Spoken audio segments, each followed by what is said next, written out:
where we are still seeing no decisive action against people we trusted and elected to power that have been, at least from a judicial point of view, named in the Zondo Commission of Inquiry into State Capture. And no action been taken. Yeah. That has seen these people in jail.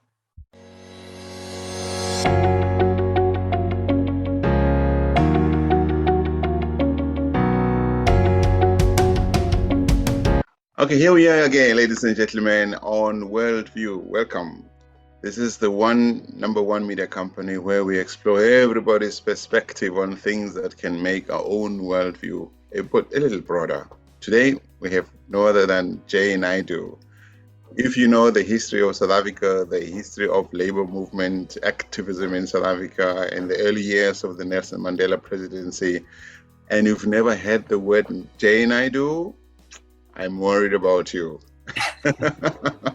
So it's really hard to introduce people with so much wealth in their history, Jay. But people know you. You're one of those people whose CV doesn't need to be read in detail because you're on Google. Anybody can Google you and find all the stuff about you. Thank you for accepting to be part of this discussion. A great pleasure, Solly, and I'm looking forward to our discussion, actually. Yeah, it's amazing. Yeah, this is a different world. I'm sitting here in Geneva, Switzerland. You're sitting in, are you in British Columbia? In no, I'm in Quebec. Are you in Quebec? Visiting my folks. Yeah, my wife's from here. All right. Are you learning some French? Un peu. I used to work in Quebec quite a lot. Oh, really? Yes. I used to travel to Chicoutimi, Quebec City, la ville de Québec, Laval, Toussaint. Oui. Je faisais en voiture de la ville de Québec, Québec, Montréal, and wow. Up to the capital. Français, immédiatement. Mais au Canada, on parle comme ça. C'est pas que je fais le français normal. That's how they do. Yeah. Ils parlent français avec des accents de There you go. I used to tell me the hotel. Queen Elizabeth in Montreal. Is it still there by the station? You know the Queen Elizabeth? No idea. I'm in a little village about 3 hours away. Okay, all right. To where her mum comes from. Do they speak Joual there? You've heard of the name Joual? No. The French they speak in Quebec. The deeper I always say to my friends, the further away you move away from Montreal to deeper Quebec, they speak a language called Joual. It's French, but it's very local Canadian French. The voyons-donc. Let's not offend our friends here because I still value my Canadian friends and I'm sure you value your family over there. But thank you very much and welcome. Pleasure. This discussion is going to be wide-ranging. You know, if you think about where South Africa is at, I mean, you were there when we fought for the end of apartheid. You were part of the leadership of South Africans who said we cannot have this. You know, you were founding as Secretary General of Cosatu. And what if you were to take yourself back to those days and imagine 30, 35 years later, today, that is, I mean, starting in the 80s, you know, mid 80s to today. Is this a South Africa that you thought would be? Well, Solly, with the benefit of hindsight, absolutely not. Right. Because we came out of one of the greatest international global struggles against racism. You know, apartheid was a pariah. It was a crime against humanity. It was a heresy. So, you know, we were the good guys. We stood for the right of every human being, irrespective of their race, their color, their culture, their sexual orientation, their language. We stood for the right of every human being to be seen as a full human being. And so, in a sense, it was the triumph of our global struggle against racism, which took the form of genocide against indigenous people as colonization spread across the world, which took the form of slavery and the most brutal form of exploitation and looting. and plundering. So in a sense, the epitome of that gigantic struggle over many, many millennia was the burial of apartheid, the last vestige of what is so wrong with our humanity. And so when we buried it in April 27, 1994, the world celebrated because the world participated in our freedom struggle everywhere, billions of people. So the fact that it was in 1994 and that we were entering a new millennium, we were all very positive. It was the achievement of a dream.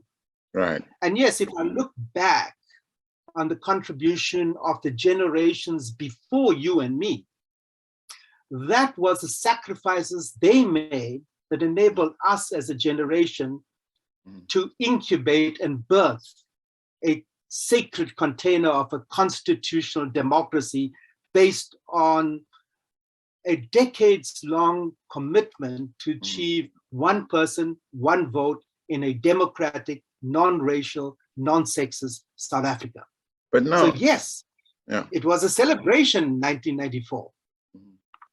But I would like to argue that we buried the idea of apartheid, of a race-based political system in South Africa in 94, but we were yet to achieve the ideals that are enshrined in our constitution, the Bill of Rights. So we gave upon a new set of leaders, including yourself, late Nelson Mandela, the late Nelson Mandela, then followed by Mbeki, and obviously interim Motlanthe and Zuma, Ramaphosa, to do stuff that would help us realize those ideals and move us further and further away from that painful past. But have we really? Look at the squandered opportunities. Do you think Mandela stayed in power for too short a period? Was it okay for him to leave after 5 years, or do we think South Africa needed him more? Solid. It was absolutely the right thing for him to step down. And if you look at that generation and the generations before him, what did they give us?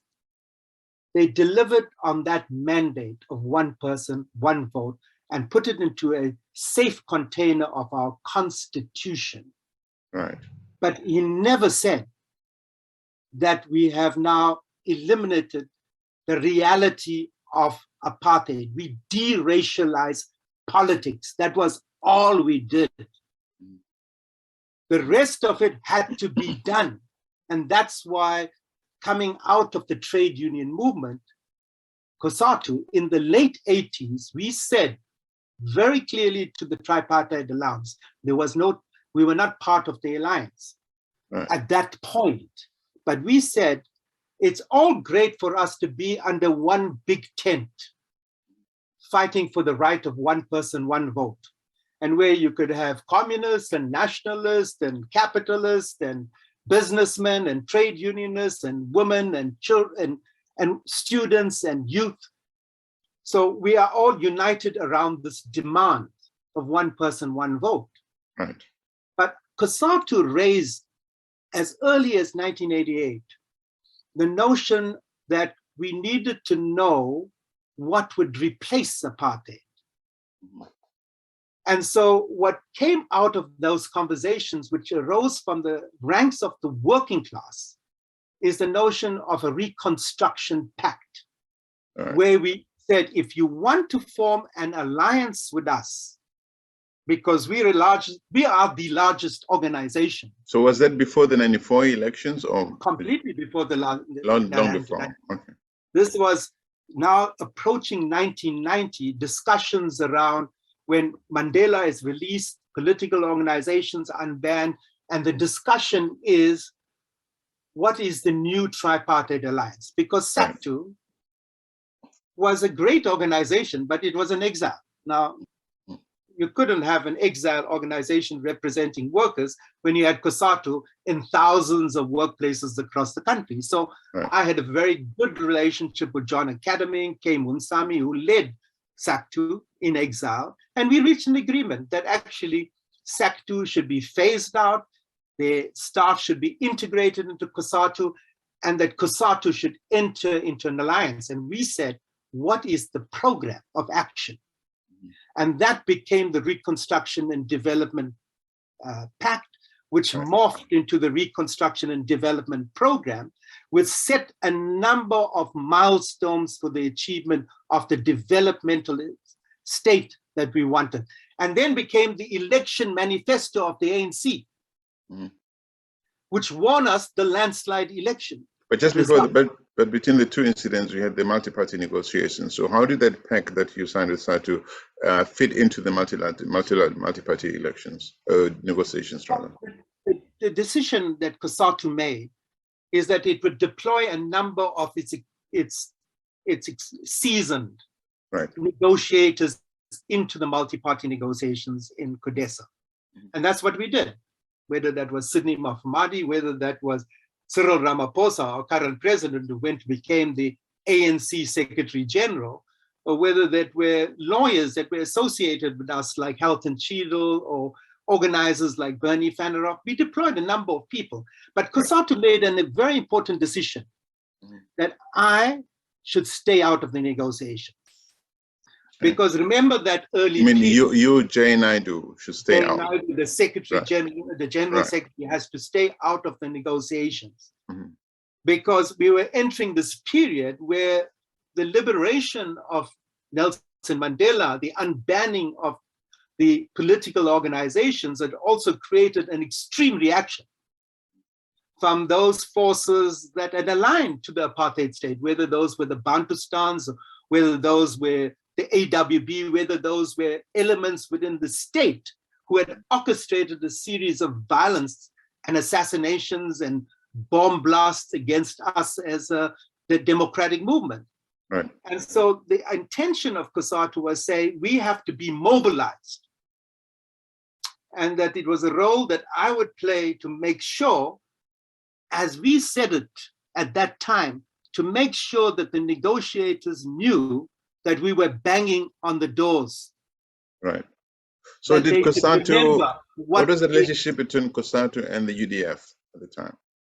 Well, what emerged out of the 80s was an alliance between ourselves and the United Democratic Front, which constituted what we call the internal mass democratic movement. Of course, there were tensions between ourselves and UDF, between ourselves and people in the underground of the ANC, but all of it merged together, converged together to build this massive last push towards paralyzing the apartheid state. And let's make this point very clear, that we did not defeat the enemy militarily. We did not march into Pretoria waving ANC flags on the back of tanks. Yeah. And it was a political negotiation based on the fact that there was a paralysis in the country. Many people forget that. Many people forget that. And that we were sitting at the edge of what was increasingly becoming a violent racial civil war. Yeah. And people let me tell you, civil wars. They don't understand civil wars. Let me tell you the other thing that people forget, that the ANC on its own, without the support of Cosatu and all these other movements that were there, the internal mass democratic movement, they would not have won the election. So ANC required these people. As a political party on its own, it's just another party. Absolutely. But every political party is the same. Yeah. You know, the biggest tragedy that I found, I thought we were all on the same page. Man, I was barely in cabinet for 3 months when I discovered that there were pretty significant layers of the ANC that had come from exile who felt they were the government in exile. And so they walked into our country and said, thank you very much, we'll take over. Well, they did take over, actually. Yeah. And you know what the result has been. And they have not stopped. Unfortunately. But, I mean, people like us, Sully, people like me, I was 15 years old. I was so angry as a young man. I was 4 years old when I got evicted from my house in Greenwood Park. The wrong color on the wrong side of the street. My parents never explained anything to me. So I loved this place. I used to climb mango trees. And I mean, every imaginable fruit, Durban, and Yeah, I yeah. had a community. And then suddenly one day we're packing up and going somewhere where it's just wild bush. And so I asked my parents, they said, no, don't worry. And later I find out is because of the Group Areas Act. So I grew up with this anger. And then that anger translated, and this is something that people don't understand, young people today, including my children, that you grow up at the point where you think there's something wrong with you because of the color of your skin. Yeah, yeah. And so you start to think, well, why am I born black? Yeah. Well, why are white people look so great? I mean, you have to keep reinforcing that sense of. And I got angry with my parents as well. Yeah. Until that anger, I'm the youngest of 7 children. So I went with my brother, who was then in a training college for teachers, and he had joined SASO. And I went to my first meeting where I encountered Steve Biko at 15. And man, it was a crowded church hall. I can even describe it to you, Lutheran church. We were packed into this hall. We were surrounded by the security police, and they were in the front seat. Wow. And of course, there's a lot of tension there. Steve Biko comes out and Mandla. And somehow I felt this electricity go through me, and they said, we have nothing to lose but our chains, because the mind of the oppressed is the main weapon in the hands of the oppressor. And that ignited something in me. And thank God that Steve Biko had no money. So we got no free t-shirts. We didn't have thank God there was no PowerPoint presentations for him to give us his trajectory about what the future would be. He gave us a direction, and I took that direction, and it channeled the anger I had into a productive. Right, but let's fast forward to Jay Naidoo, a minister. You occupied 2 portfolios. I think one of them was telecommunications. The last one was telecommunications. The first one was intergovernmental relations. No, it was the Reconstruction and Development Programme. Reconstruction and Development Programme, correct. So, what was Mandela like as a leader? And did you feel during those, when you look back, do you feel that you were at the right place and you were making changes that South Africa needed? Well, that's an interesting story, because Mandela wanted me to be the labor minister. And I said to him, no ways. That would be a tremendous conflict of interest. I'm coming as general secretary into the labor position. So they asked me, what do you want to do?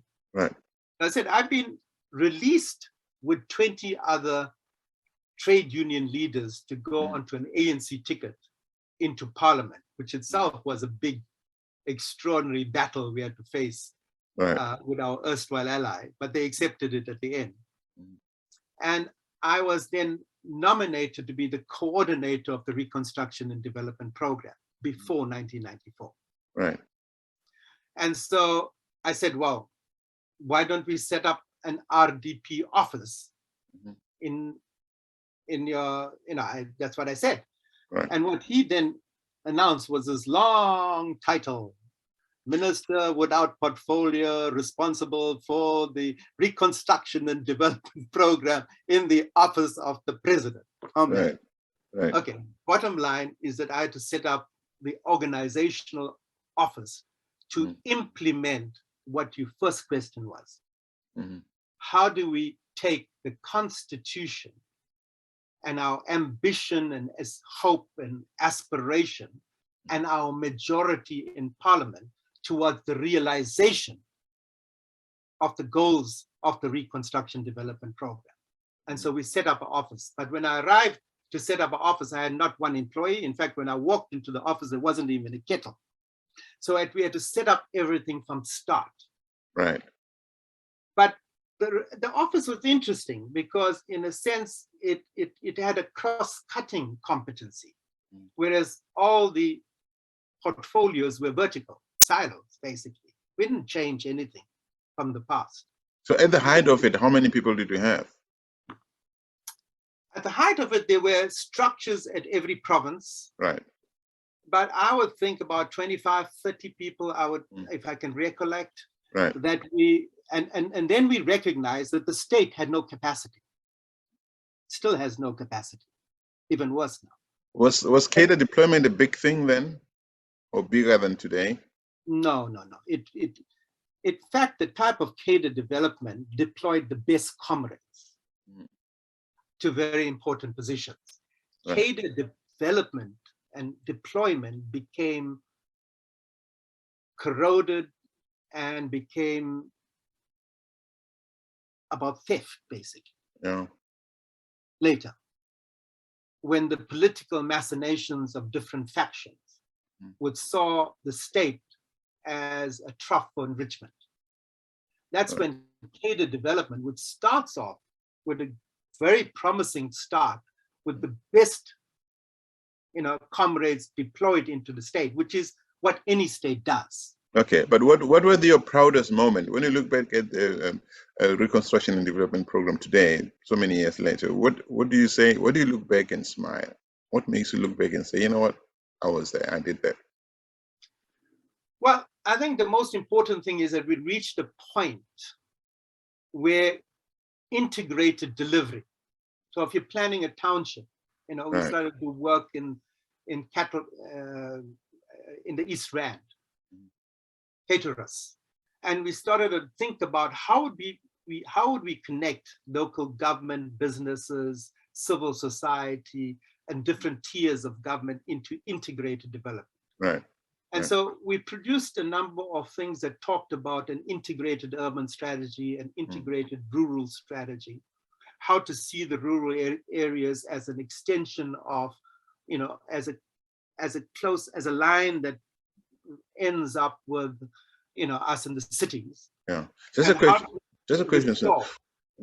Was there integration amongst State Department before the new post-apartheid government came into place, or was it just a matter of you saying, well, there's integration, but it doesn't include non-white areas, as it were? So how about we extend this, or did you have to start with a new page, on a new page? No, we started with a new page because, unfortunately, also we had a civil service that didn't have the capacity or the skills to deliver in areas that were historically Black, right, or disadvantaged. So we had to create a whole new thing. And what I recognize is that even though there was a fund that was made available by the Treasury, for me, the fund was not the main thing. It was to allow us to get departments to start new programs that will change eventually their priorities of spending and their priorities of allocating human resources, so that we're building equity now across Black and white areas. So of course, certain standards would have to drop, and particularly those that that guarantee. But hopefully temporarily, not forever. Temporarily, no, because if you go into those hospitals at that time, they were like art studios, Right. And we said, okay, we inherited a government that was basically bankrupt. 93 cents in every rand was already allocated to expenditure. A lot of that debt. So now we could have a separate conversation. Should we have repaid apartheid debt? But that's another conversation. Right. But we had 7 cents in each rand to now make the changes to implement the RDP. Okay. So there were many constraints, human capacity, that in a sense, the delivery of sustainable projects can't be you throwing money at the project, which is what we're doing today. Did you have to see Mandela often? Was he a good leader? Was he encouraging you? Was he listening? What kind of leader was he in for your portfolio and during those days? Well, I think Mandela was a great leader, because I never worked for Mandela. I worked with him. Right. And that's the hallmark for me of leadership. Were you able to say, Mr. President, I don't agree with you on X, Y, Z, if you didn't? I was then, I became the Minister of Telecommunications, remember. I was responsible for licenses. Right. And of course, everyone was lobbying him. And he would come to me and I said, Mr. Mandela, please, my president, comrade, I will tell you, don't touch them with a barge pole. Everyone that will come to you say, oh, we are committed to the ANC. Right. Don't touch them. We've got ICASA. It's an independent organization. Don't get involved, because eventually it'll come back and bite you. Right. And he accepted that advice. So I could disagree with him. And, so I found him a remarkable leader, but also we had to recognize that we were still sitting with the threat of racial violence in the country. Right. But where's the threat coming from? Well, the threat was about building reconciliation, was not a passive act. Right. It was an active form of engaging the other side. People may dismiss Mandela going to have a cup of tea with Fairfoot's wife. Yeah. Or wearing the T-shirt of the Springboks. Mm-hmm. But the power of symbolism in helping us build over the fears that white people had was very vitally needed. So effectively, executive government on most issues, particularly economic, fell to the deputy president. You preempted a question I had for you on that one. Because Mandela, people forget that Mandela became president at the time of South Africa when there was so much suspicion on all sides, right? It was still fragile. And but then he stayed for 5 years, and Mbeki came over. I don't have a sense that Mbeki understood the need to continue doing what we've just described. Go and have coffee with Bertie Verwoerd, wear the Springbok emblem, a T-shirt. The symbolism of it is important. It doesn't mean that you neglect the world, because when you lead a country as diverse as South Africa, you have to be able to reach to all parties and feel everybody and make everybody feel they belong. Mandela was very good at it. I don't have a sense that anybody else who came after Mandela was able to do that. There's a very interesting thing, Sully. And I reflected on it for a long time. Mandela was an extraordinary leader, but he was a human being, never claimed to be a saint. Right. But if you looked at Mandela and his interactions with people, even who were his direct political opponents, whether that was a book where Clarence Bakwetu became PAC president. Buthelezi. Yeah. Mandela always reached out to those that disagreed with him and held up an olive branch and learned from them. He appreciated it. In fact, his famous, mantra was,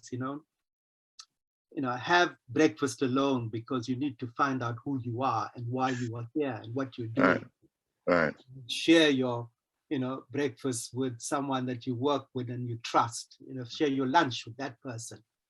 But supper, reserve it for the person who thinks you are his enemy, because you need to have him close to you. Right. Now, that's an extraordinary thread of leadership, right. Which is a recognition that my ignorance is greater than my knowledge, and that I will learn even from those I disagree with. But it also takes a lot of emotional intelligence, a lot of empathy, isn't it? Completely. But you see, why is there suspicion? There was always suspicion about people like me. Why? One, I don't have an ANC pedigree. I don't come out of school as an ANC activist and go into exile and become an ANC underground member. I came through Black consciousness. Right. And I went into independent trade unionism. I became an independent socialist. While I worked with this Communist Party, I never joined it. Are you still a socialist? Well, I think we are in a period now that is post-ideology. What does communism, socialism, capitalism, all of them have brought us to the edge of the precipice. Now, if I answer the question, what are the lessons I've learned in this blink of an eyelid, which is my human experience this time, right, in politics? And I would say the following.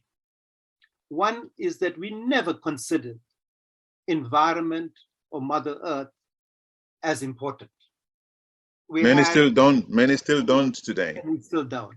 And so whether you're a communist or a capitalist, you both had an agenda of domination. Right. The environment is here to serve us, and we can continue cutting down forests, polluting oceans, destroying our earth and soil, and we will live forever. Right. And I think that's a lesson I've learned. That actually everything we do even from how I live in my house to how I conduct business, how I conduct politics, how I conduct anything in life, should put environment and ecology at its center. Right. Because we've run out of time. And if we do not act decisively, we are committing ecocide. We are killing our children. Prior to the Russian invasion of Ukraine, there was a whole, the green agenda, environmental agenda was big. It was gaining support through the Paris Accords, and forget Trump a little bit. Most part of the world was in support of it. Now, with the European Union, especially dependence on Russian oil and gas, and obviously it's trying to wean itself from that dependence, we're seeing everybody beginning to call for fossil fuels again, because is the green agenda endangered by this sudden recall of green fossil fuels? We see, I have friends in the energy sector in South Africa who were saying the place is replete with agents from European countries looking for coal. Where do we? That's the hypocrisy of politics today, and why politics has lost the trust of the vast majority of young people. Right. Because it's political convenience, and it's actually just feeding political agendas. And but ultimately, all wars in this world today are a result of global rivalry between global powers, right, with people on the ground just experiencing the disaster of it. We are cannon fodder at the moment. If you look at you look at DRC, you look at Sudan, you look at Africa, we've been recolonized again. By whom? By the West? By the West. If you take but with whose permission? I mean, Africans, are we always victims? I mean, can't we have leaders in Africa who stand up and say, this is what you're worth, we don't sign this, we don't sign that? Africa is led by people who just think about themselves and their friends and their sometimes tribes. We can't always say, oh, the white people are doing these things to us. It's tiring. Yes, I agree with you completely, Solly, but this is the point. That we have leaders without imagination and without a backbone. How I sometimes think about the Patrice Lumumba's and the Amilcar Cabral's and even the Chisanos or the Mandelas or Abdel Nasser's. These were authoritative leaders we trusted. Who do we trust today in leadership in Africa? Name me one. I don't know. It says it all. So the question really is, that's the first thing, so yes, we are complicit. The problem with Africa is we 54 countries, but we're not countries, we fiefdoms decided in a 1834 conference in Berlin by our colonial masters. And today these are countries. And we have no agenda. We talk about African Union 2063, it's a piece of paper.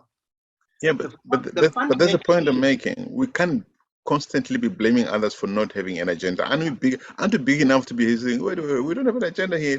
What is our agenda? Let's work together for an agenda. We can't say, because they drew up another agenda which they imposed on us. Yeah. We can remove that agenda if you wanted to.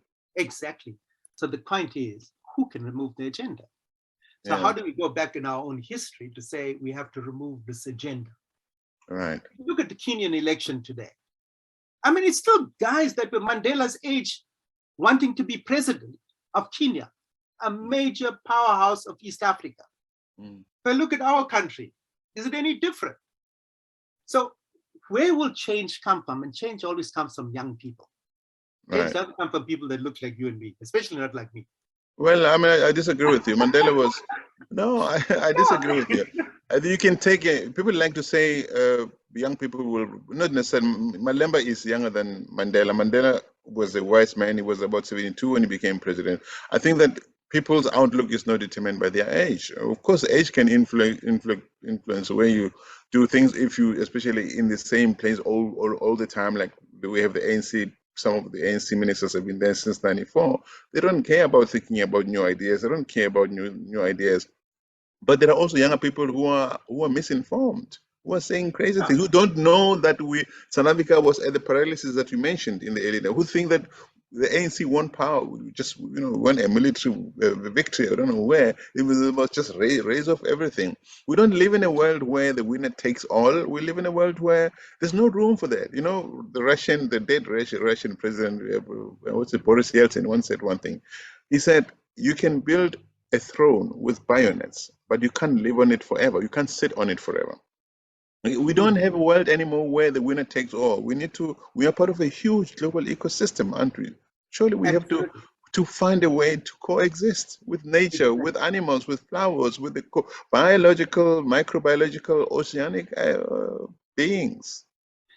Precisely. And that's why I'm saying to you, you see, the distinction I'm making, Solly, is I don't have the energy today to go township by township organizing. Right. I don't say I am opting out. I sit in many conversations with young people. Yeah. What we need is an authentic intergenerational dialogue and cooperation.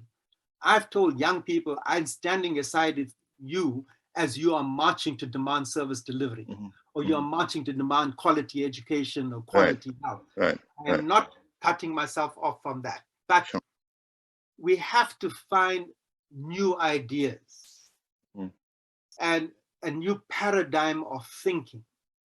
And that's going to have to come from young people. They have been the lightning rod. If you look at the North African revolution for dignity and freedom, or you look at fees must fall, or you look at Occupy movements, there are new ideas. There are green shoots of a new ideas coming up. Yeah. That haven't gained ascendancy because power is dominated by our generation. My generation has been in power longer than any generation in the history of humanity. And we're clinging on to power.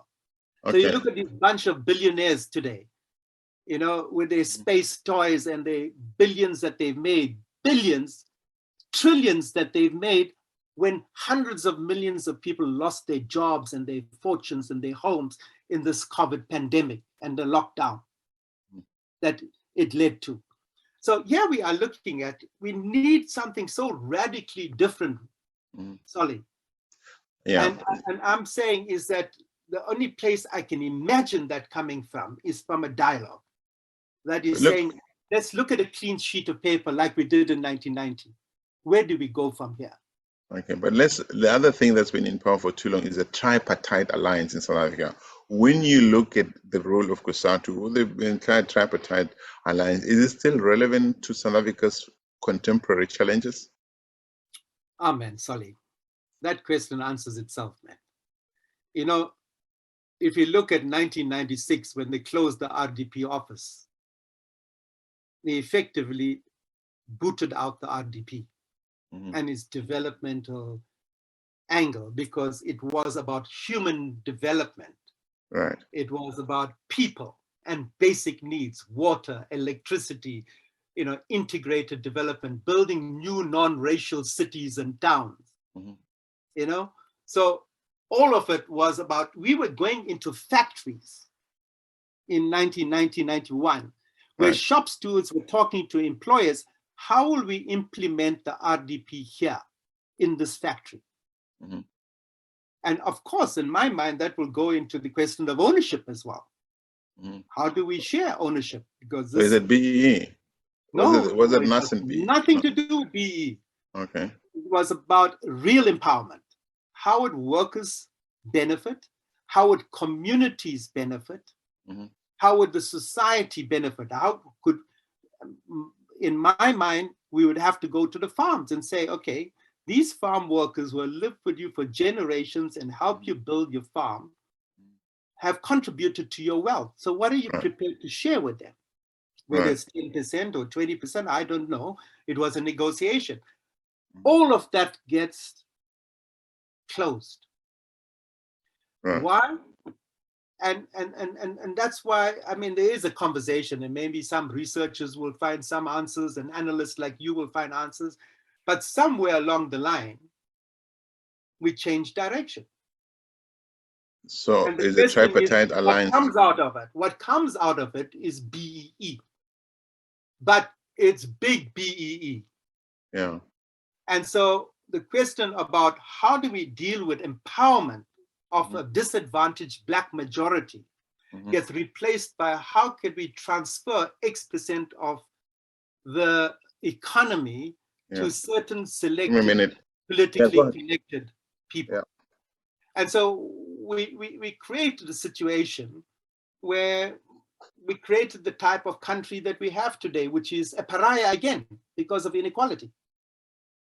And we've dealt very little with the vast needs, basic needs of our people. And so that was not, the closure of the RDP was never discussed in Cosatu, never discussed in the tripartite alliance, never discussed in the cabinet or in the parliament until its final form was announced. All right. That was the tragedy of politics. So would you say, I mean, Cosatu has been on the bandwagon or gravy train with African National Congress all these years. And I mean, from where I sit, Cosatu is just there for itself, even in really difficult times. It never really stood up strongly against corruption, about state capture. I mean, now the country is on its knees financially, economically speaking. They're demanding also huge salaries for themselves. They don't have it. They don't care whether there's money or there's no money. They don't seem to be saying, okay, let's work together here. It's like, we want this. We don't care where you get it from. Is that the right way to do things in these current times? Well, in a context where we are still seeing no decisive action against people we trusted and elected to power that have been, at least from a judicial point of view, named in the Zondo Commission of Inquiry into State Capture, and no action been taken. That has seen these people in jail. Can you stop the traffic policeman asking you for lunch money when he stops you? I think we made a mistake. We made a mistake by going for a commission of inquiry. I'm sure that former public protector Madam Sela had, she had good intentions, as it were, but we should have beefed up the NPA and the criminal justice system to go after these people. Now we all had what we had is a soap opera that cost us almost over R1 billion, just hearing the stories of who did what to whom, but there's no prosecution. We should have just made sure the money goes where there would be teeth. There were no teeth in the commission, just stories. You remind me of something that we thought about, because remember, we thought about everything. Because if you look at most liberation struggles, where they landed is precisely where we landed. And we vowed in 1990s, never will we end up where we see liberation movements eating the children of the revolution. Well, we're there. Right.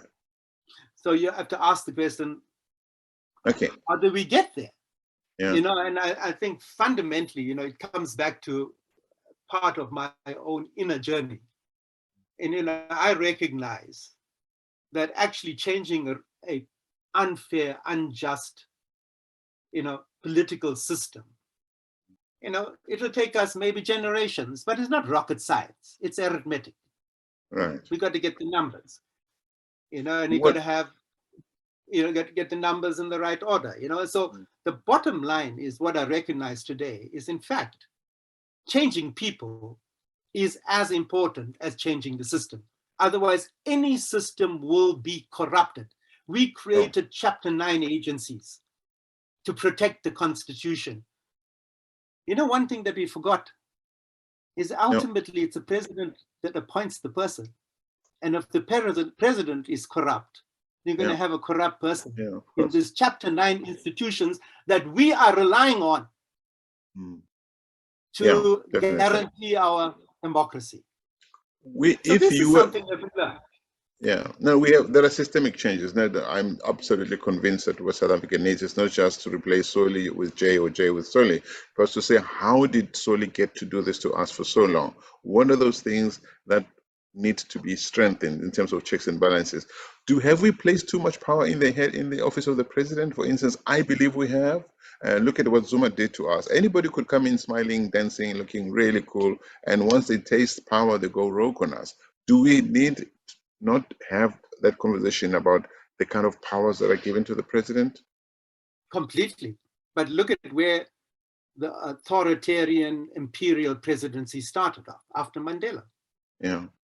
And it was motivated and supported by everyone because it was seen as efficiency, business efficiency. We have a CEO. Right. Do we need a CEO to run our country? I think that what we need is a responsible leader who listens to everyone. You know, the most extraordinary thing about Mandela's leadership, I was there. I was one of the first 2 people to arrive on the day he was released from prison in 1990. And when I arrived there, of course, you know, here's someone who occupied the center stage of my life for so long. You know, you're going to see it for the first time. You know? Right. And so there's anxiety about it and a nervousness, you know, and he opens the door and says, "Oh, hello, my comrades, welcome. Let me show you my house."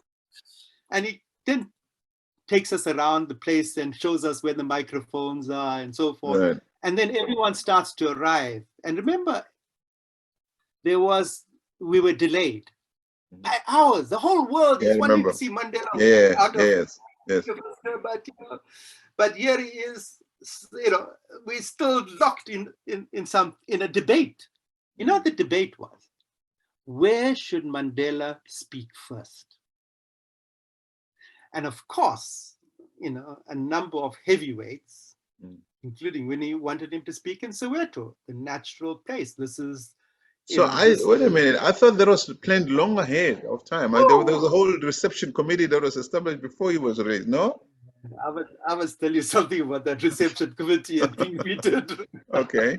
So anyway, so we for 3-4 hours we debating where he should speak, and all the time he is serving people, making sure you have tea, you have biscuits, and other people coming, and you know, you ended up with a lounge full of people debating, right, while the world is waiting, and he doesn't talk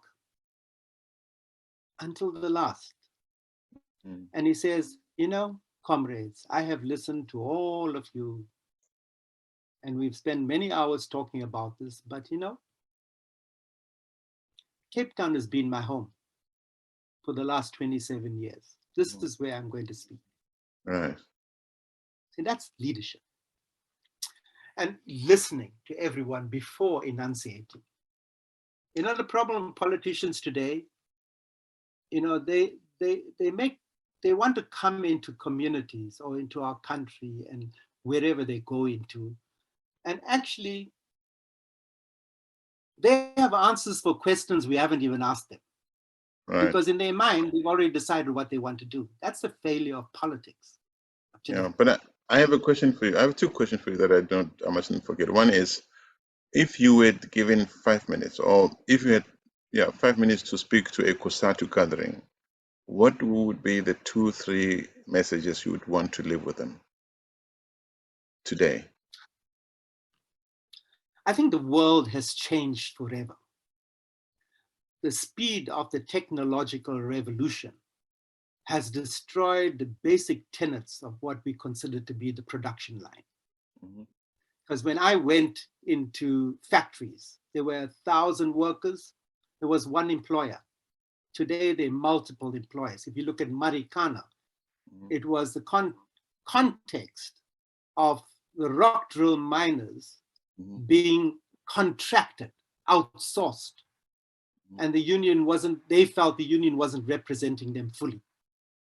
That led to that disaster and tragedy that is a stain on our democracy. So if you look at it, collective bargaining in an age where 5D printing, you know, artificial intelligence, nanotechnology, the speed of technology changing every 9 months fundamentally has created a new production process. Yeah, but they won't. If you go on like that, Jay, they won't listen to you. People, you need to say these are my 3 messages to you. Okay, yeah. They won't. They don't. People's attention spans these days is really short. That's why that's a problem. You've got to go to the point where the constituency of the unions can't be just workers in the formal sector. True. It has to be informal workers, you know, subcontracted workers, outsourced workers, and you start to create a notion of a farm workers, constituency of people that do work. Right. And what you've got to identify is who do you negotiate with? Mm. Is it the state? Is it employers? So you've got to change the notion of collective bargaining to make the unions more relevant. I strongly believe we need unions, but we need unions of the 22nd century now that are going to take a huge marginalized majority of people and organize them around the rights that we take for granted today. 8-hour week, health and safety, education, training, whole host of rights that came out of union struggles. So we've got to have the imagination to think through what would be the union of the future. Okay, on that note, should Cosatu continue to be tied to the hip of the African National Congress in South Africa, or should the whole tripartite alliance be dismantled? Everybody must fight their own. I mean, the Communist Party, I have no sense of the contribution of the Communist Party. I'm sorry. Okay, I think they're just leeches on the ANC. They become ministers and all that. They impose communist ideas on South Africa that South Africans never voted for. Surely they should go off and get the votes for themselves. No, in 2024. The union movement today is more fragmented than it was in my time. I think the priority of the union movement is unity of workers. And having an alliance with the ANC is not going to make that possible. I think all unions should break away from their political links to political organizations, form one big trade union movement. That's our dream of 1985. One federation, one country, and for that union movement to be political, but form no alliance, but basically offer a set of opportunities for political parties who meet the needs of the poor and the working class. Right. It needs to be a completely new way, a new slate on this. Okay, I have a question. So somebody who asked me, Naidoo is one of those people who benefited from BEE. He's become wealthy out of it, but now he speaks out against it. Is it true? Well, I started a business, remember. And yes, part of it was starting a business because in 1999, when I stepped out of government, I didn't have a house. Right. I didn't have a job. I didn't have a salary. I didn't have a car. And my wife, who was from Quebec, Canada, was going back with my kids. So I needed to earn. So I started a business, yes. Right. But also I was not very popular in that current political spectrum. So I never benefited from the big BE deals. I had to build something up from scratch. Right. And yes, I did. In 10 years, I was able to pay my own salary. And I took what I didn't need and I put it into a project in the Free State, which is buying a farm and setting up a lodge, eco-lodge, for workers who had been evicted from white-owned farms. And so, yes, I have made money, but I've used the money in a way to pursue the goals that I have. Are you for BEE as today going forward in these times, or do you think it should be reformed? There has to be a reformation on a massive scale. Okay. If we take, I never borrowed money from any government institution. In fact, to start off the business, I didn't even have a house. So my partner had to put his house up as a mortgage to get the first loan. So I understand how difficult, because even after I'd done many deals across my life, including the first Provident Fund, when I went to the bank in 2000 to negotiate a loan, they wanted to know where my collateral was. Yeah. That was the question I had to answer. I had no collateral, so they couldn't lend me money. So until, we had to put someone's house into the mix. So here we are at a situation where I think this form of BEE that led to billionaires, absolutely the only people that have benefited have been the people that controlled these companies before. Sure. Because Certainly. So two questions. So I think that the bottom line is that we need an empowerment strategy that builds a movement of social entrepreneurs in our country. Irrespective example, of their skin color, right? Irrespective, maybe not. Okay. That's where I haven't come to my clear thinking. But for example, let me give an example. The coal mining industry has to phase out. That's our commitment to the Paris Peace Protocol. That's the science across the world. And actually, we have to get to a point where we're out of coal. So why don't we take? But many of those big companies, including in coal, have got BEE partners. Many of them are politically connected, men and women. That's why I'm saying, what is the right BEE strategy? So if we take the phasing out of coal, which we have to do, we have no choice. How about us saying, for all those workers in the mining industry and all their children for the next 3-4 generations should be supported to be educated, supported to set up enterprises, and that we reserve 50% of the renewable sector that will be supported formally by government, like the apartheid government created Sasol and created ISCO. Yeah, but provided you have a government that's not run by thieves. I mean, you could form any fund you want under the government. Year. You should stand for elections, man, Sully. There's something that keeps bothering me. There are people of your generation who were ministers who worked with Mbeki, with Mandela around the time, who are quiet today when so much wrong is being said about Nelson Mandela. People are portraying Mandela as a traitor, as someone who just negotiated stuff for himself, who betrayed the revolution. He was wrong. He sold out, etc. And these, even including the current President Ramaphosa, who worked alongside Mandela, all these guys, nobody's standing up and saying, wait, stop it. That's not Mandela. That's not true. Why? We are allowing these lies to be repeated about Mandela, and the more people hear only them and not counter voices, the more they want to believe them. When people can't find an answer, then they have to blame someone, the usual game of scapegoating. Right. Mandela did exactly what he was meant to do, and he delivered us more than he was supposed to. If we have failed, it's been in our time.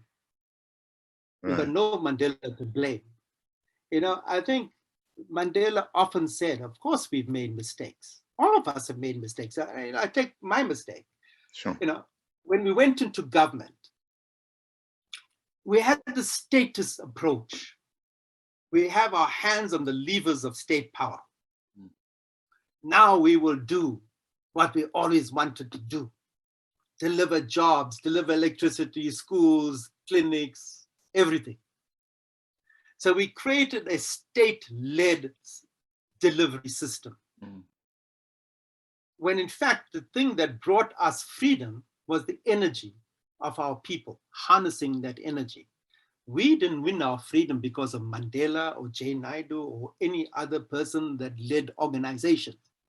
We had freedom when the majority of people stood up and said, I refuse to collaborate with my oppression, and I will take a stand. We were just microphones, megaphones for that discontent. And we forgot and thought we were the change agents. No, people were the change agents. So we had a situation where we went into government and we thought we will do everything, and we demobilized everyone. And so we put all our eggs in one basket, and we found out some of those eggs were pretty rotten. Consequence is where we are, hurtling towards a failing state. Yeah. So what do you think of Ramaphosa, Pala? I mean, do you think, I'm sure you've been following all this Pala story happening around Ramaphosa. Are you also disappointed in him, or do you think we're too impatient? What's there to be impatient about? We need an answer. Right. I mean, if you were found with $5 million under your bed, what would you say? I'd be arrested. But we have the ANC's elective conference coming up in December, and the options are scary. I mean, on the one hand, Ramaphosa is the person that we know he is. On the other hand, if they remove him and replace him, God knows who else, South Africa is going to be in trouble. The next elections are too far away. We need change tomorrow. What do you think? What do you see happening in December? And what do you hope will happen? I have no hopes. I have no feelings about it. I have no intention of even following the conference or being there. I haven't been there since they humiliated Mandela on the ANC NEC in 2003. Yeah. The ANC has to take responsibility for itself. This is not the ANC I was part of, or that Mandela was part of. Yeah, it's scary, it's sad, eh? And so, you know, the thing about life, Solly, everything in the universe, in the cosmos, follows natural law. You have birth, you have life, and you have death. Everything we know and everything we see has to follow that cycle. Why do we want to make exceptions to that? You are going to die, I'm going to die. Sure as hell. But who are we to question why something must live forever? There's no such thing that lives forever. So hopefully, out of this chaos that has been created largely through the machinations of the ANC, a new leadership will arise. I'm hoping that there will be more independents that stand. Right. I'm hoping that eventually we can elect individually the president. I would like to know who my MP is in the area in Joburg that I live in. Yeah, me too. I've never seen one.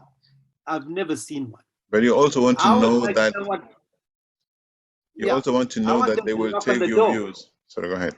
Yeah, they must knock on the door.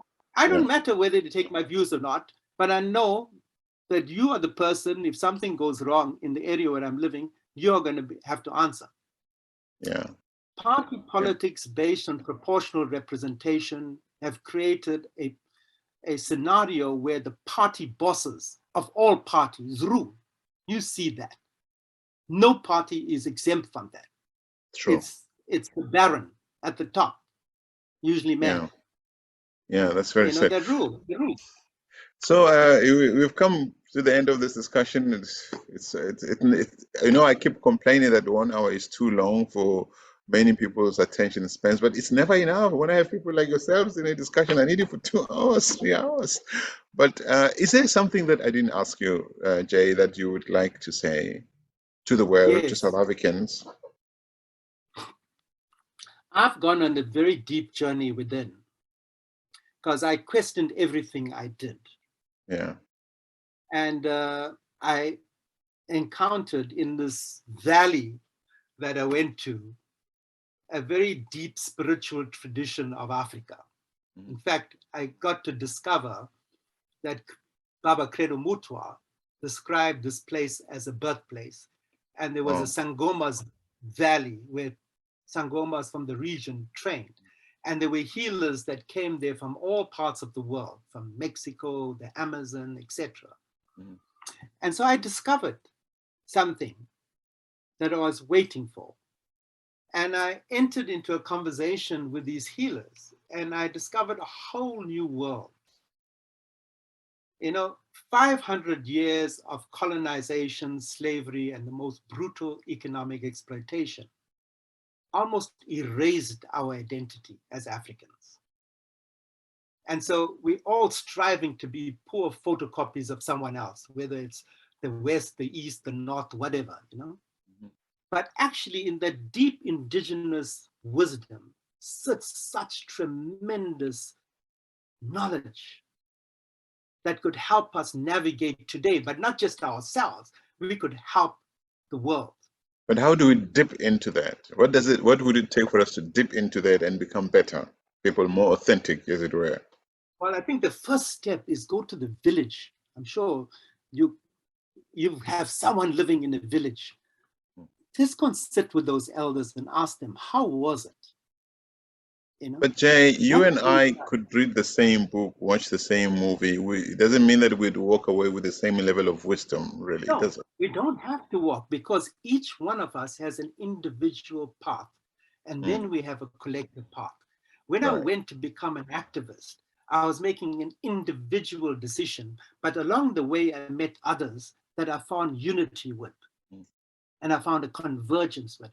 All Right. I'm saying is, do not undermine where we come from, because there's a deep wisdom down there of reciprocity, of gratitude, of living in as part of nature, not apart from nature, of looking at, at life through the lens, not just of Ubuntu, but something even bigger than Ubuntu.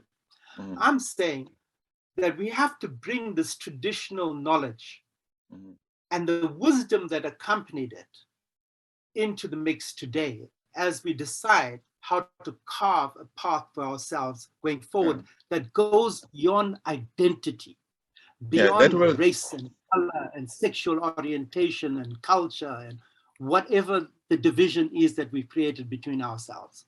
And that journey can only be done by going within, because it's, to change outside, you have to change inside, because this chaotic world is a reflection of our inner chaos today. So if we go on this journey, we will find answers within ourselves that we have never imagined. But do we have to become older and wiser like you to do that, or can a 30-year-old do that? You know what, Sully, have you been watching what's happening with young people, talented, educated people in South Africa or even around the world? They've all been attracted into going into doing TWASA. Right. To becoming I've seen that. In South Africa, it seems like a big thing. Yeah, it's a big thing because it's an awakening.